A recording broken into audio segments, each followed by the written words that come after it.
Хэдхэн жилийн өмнө миний яг энэ ар зогсож байгаа газар буюу Богдхааны музей 120 мянгатад бууг бэлчдэг байсан байна. Тэгвэл өнөөдөр энэ буугнууд хаацсан юм болов. Өнөөдрийн селфи ток нэвтрүүлгээр зэрлэг ан амьтдаа хэрхэн аварч хамгаалах талаар бид нар 8 эрхэмтэй ярилцлага хийлээ. Тэд бидэнд гар утсаараа хийсэн бичлэгээ илгээх бол. Монгол улсад ердөө Монгол улсад гэдэг мазалаа байгаа 24 ширхэг үлдсэн та тэгэхгүй. Зүү зохисгүй хэлтүүлж ийн байгалийн журмаар нь байхгүй байна. Тэгээд бас хүний ёсоор биш одоо алт нийтэлж байна. Тэр гөрөөсний цус уучаад ирсэн чинь тэр цус алдалтын гүнзгий шокт орчихсон. Одоо эмчнэр бид нар үнэхээр аргалж дийлж чадахгүй амь насын алдах жишээтэй. Монгол хүнээс анхудаага шинэ өвчин илэрлээ. Шинэ монголчууд ч одоо бууртаа зэвсэгтэй хурдан унаатай болчихсон. Тэгээд зугаа цэнгэлээ гаргах нэг объект нь бол чон.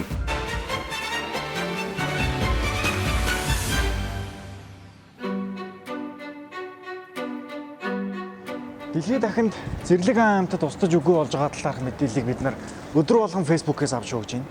Тэгвэл Монгол орны ан амьтдын тоотлогоо яг хэдэн жирхэг үлдсэн? Тэдгээр амьтад яагаад устж үгүй болж байгаа талаар та хэр сайн мэдэх вэ? Сайн байцгаана уу фэйсбүүкийн найзуудаа. Намайг Манлаа гэдэг. Би ан амьтан хамгаалах чиглэлээр ажилладаг л да. Өнөөдөр та бүхэндээ би маш чухал сэдвийн талаар ярих гээд ажлынхаа ширээн дээрээс дөрөв туцтайгаа шууд бичлэг хийж байна. Дэлхийд панда байгаа 1600 ширхэг үлдлээ гэд маш их анхаарлаа хандуулж байна. Гэтэл Монгол улсад ердөө Монгол улсад гэдэг мазалаа байгаа 24 ширхэг үлдсэнгүй та итгэхгүй. Сорго бүхэн гээд амтан байна. Энэ амтан Монгол улсад 1960 он гэд устж үгүй болчиход. Одоо байгаа Монгол бүхэн устгын ирмэг дээр ирчээд байна. Талын чон гээд амтан байна. Энийг бид нэр агнасаар байгаад одоо бүр ганц чон үлдсэтгэе байгаад байхгүй болчихсон. За сайн байцгаана уу та бүхэнд өдрийн мэнд хүргэе. Би аяа доктор байна. Тэгэхээр өнөөдөр та бүхэндээ бас нэг мэдээллийг хүргэхгүйс болохоо боллоо. Юу гэхээр зэрэг энэ зэрлэг ан амьтан тэр бууг чон, тэм баавга, тарваг гэчлэн маш олон амьтны мах бусад тэр дайвар эрхтнүүдийг бас идэж уугаад биед нь сайн нөлөөллөө тий. Эрүүл сар боллоо гэдэг ийм бас мухар тийм ойлголттой явж байгаа юм шиг энийг бас зас залруулахгүй бас болохгүй маа гэдэг утгаас энийг бас мэдээлэл хүргэж байна. Би бол одоо зарим баримтат нэвтрүүлэг хийж байсан. Энд тийм нуруу тулгаан амьтдыг шүн дагаж яваад тэр шүн гэрээсийг буудаад ерөнхийдөө болов данч нарай жил юм. Цовсын ингээд үлгэрсэн том аягтай цусыг анда амжуулаад ингээд явууч. Тэгэл харанхуйд машиныг гэрэлтэх том улаан амтаа цус уусан хүмүүс л. Одоо миний бол кино баримтат кино аяллаа дүүхэнд хамгийн аймаг зүйл одоо тэр байлаа. Ер нь энэ зэрлэг ан амьтан араатан жигүүртэн эднэрийн одоо тэрхүү дайвар эрхтэнгүүд бидний бие махбодод яг одоо эрүүл мэндэд сайн гэсэн тэрхүү нотлохоо болон шинжилгээ судалгаа тэрийг батлагдсан зүйл ерөөсөй байдаггүй юм. Энд ч одоо утгаараа манай эмчнэр өрөөсөө энийг бас эргэлхийг бол хэрхэв зөвшөөрдөг. За сайн байцгаана уу фэйсбүүкчтэй. Сүүлийн үед зэрлэг ан амьтны эд эрхтний идэх хууль бус агнуурын явдал бол улам бүр өргөсөд байж байна.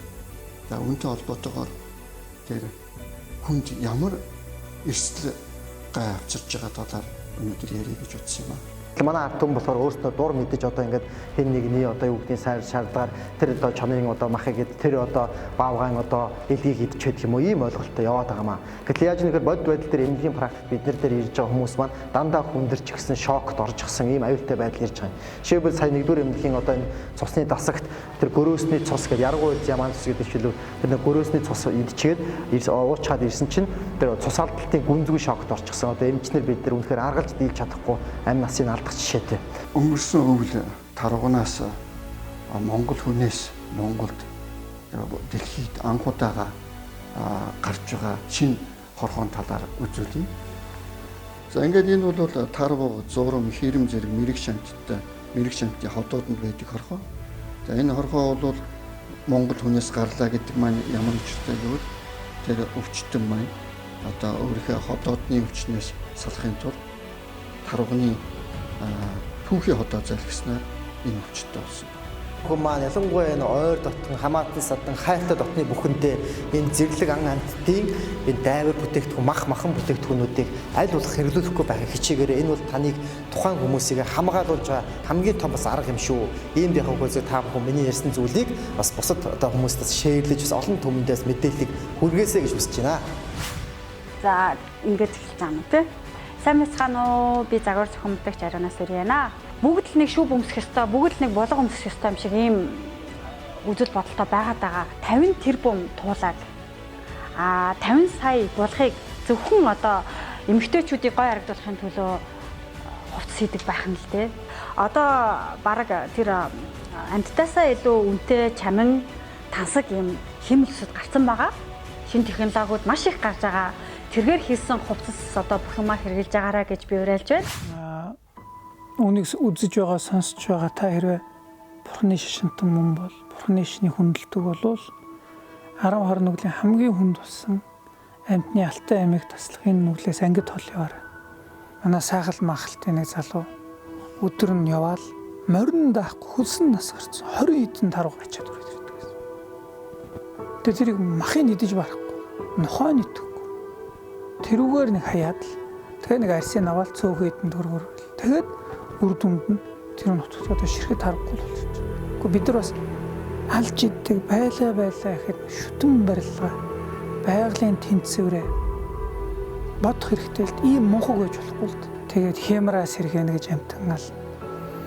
Бурхны шинд бол амтан алаад хямрсүлд нь улмал доройтож улмал унах гэхээс хамгийн муу муухай бүхэн л тэр хүнд зүгэл тэр хүнийг зүгэлнэ гэхээс биш амтан алаа сайн сайхан болно гэж бол миний үздэг номонд шагж мөний Бурхны номд бол байх.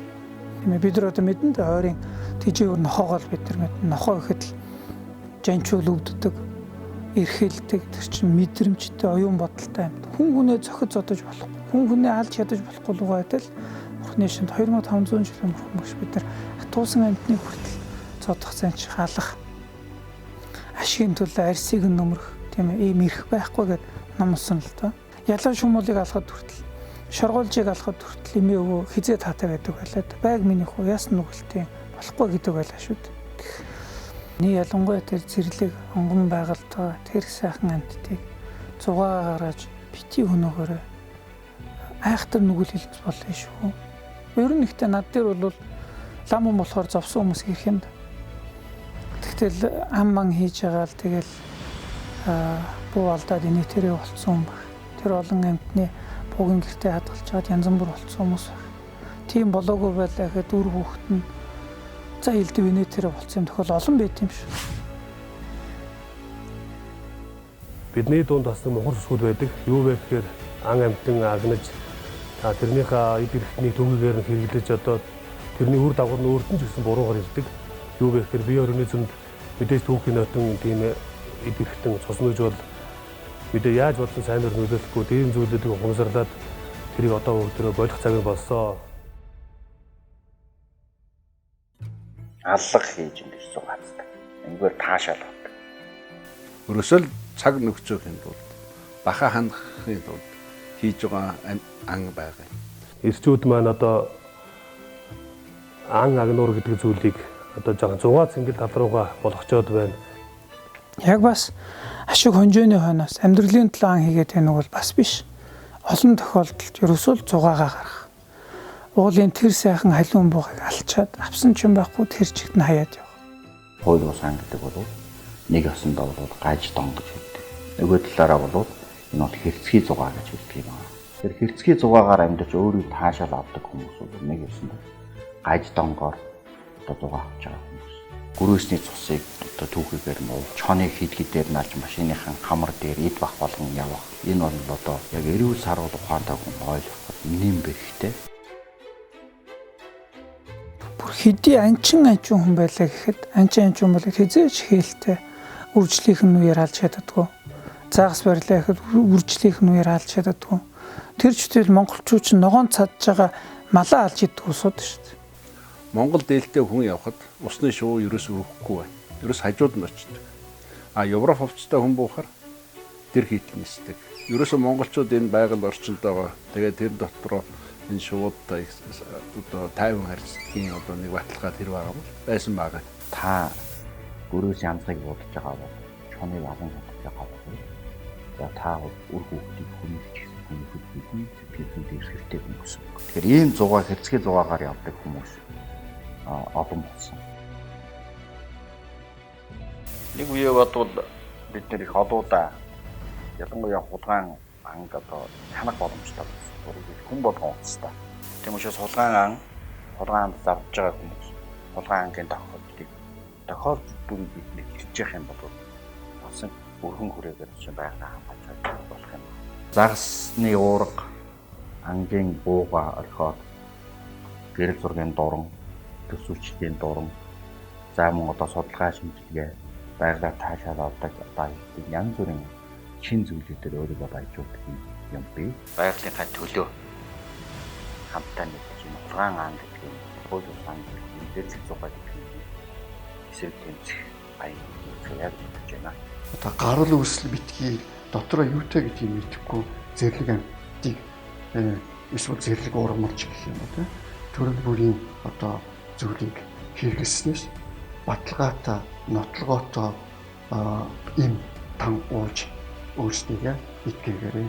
За энэ хүү бичлэгийг үзэж байгаа хүмүүст амьд байгаль түүний нэг одоо багтам сайхан одоо үзэсгэлэн болсон зэрлэг амьттай хамгаалах ажлыг хэн хүнгүй сэтгэл гаргаж хийзээе гэдгийг одоо уриалах байна.